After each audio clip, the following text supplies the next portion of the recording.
കേരള സർവകലാശാല സെനറ്റിലേക്കുള്ള ചാൻസലറുടെ നാമനിർദ്ദേശത്തിൽ വിശദീകരണം തേടി ഹൈക്കോടതി. എന്ത് രേഖകളുടെ അടിസ്ഥാനത്തിലാണ് സെനറ്റ് നിയമനമെന്ന് വ്യക്തമാക്കണം. ABVP പ്രവർത്തകരുടെ നിയമനം ചോദ്യം ചെയ്ത് SFI നൽകിയ ഹർജിയിൽ ചാൻസലർക്ക് കോടതി നോട്ടീസ് അയച്ചു. സർവകലാശാല നൽകിയ പട്ടികയിലുണ്ടായിരുന്ന 2 SFI പ്രവർത്തകർ നൽകിയ ഹർജിയിലാണ് ഹൈക്കോടതിയുടെ നടപടി. ഹർജിക്കാരെക്കാൾ എന്ത് യോഗ്യതയാണ് നാമനിർദ്ദേശം ചെയ്യപ്പെടാൻ എതിർകക്ഷികളായ 4 പേർക്കും ഉള്ളതെന്ന് ഹൈക്കോടതി ചോദിച്ചു.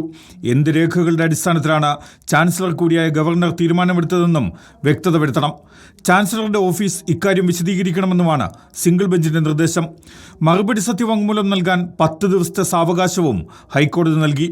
സെനറ്റിലേക്ക് നാമനിർദ്ദേശം ചെയ്യപ്പെട്ട വിദ്യാർത്ഥികളും ഹർജിയിൽ മറുപടി നൽകണം. ഹർജി ജസ്റ്റിസ് സിയാദ് റഹ്മാൻ അധ്യക്ഷനായ സിംഗിൾ ബെഞ്ച് ഈ മാസം 23-ന് വീണ്ടും പരിഗണിക്കും. 4 പേരെയാണ് കേരള സർവകലാശാല സെനറ്റിലെ വിദ്യാർത്ഥി മണ്ഡലത്തിലേക്ക് നാമനിർദ്ദേശം ചെയ്യേണ്ടത്.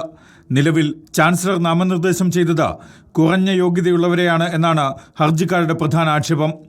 ഉയർന്ന യോഗ്യതയുള്ളവരും പഠനത്തിലും കലാകായിക മേഖലയിലും ഉന്നത നിലവാരം പുലർത്തുന്നവരുമായ ഹർജിക്കാരെ തഴഞ്ഞാണ് ചാൻസലറുടെ തീരുമാനമെന്നാണ് വാദം. ഹർജിക്കാരായ അരുണിമ അശോകും നന്ദകിഷോറും സർവകലാശാല ചാൻസലർക്ക് നൽകിയ പട്ടികയിലുണ്ടായിരുന്നു.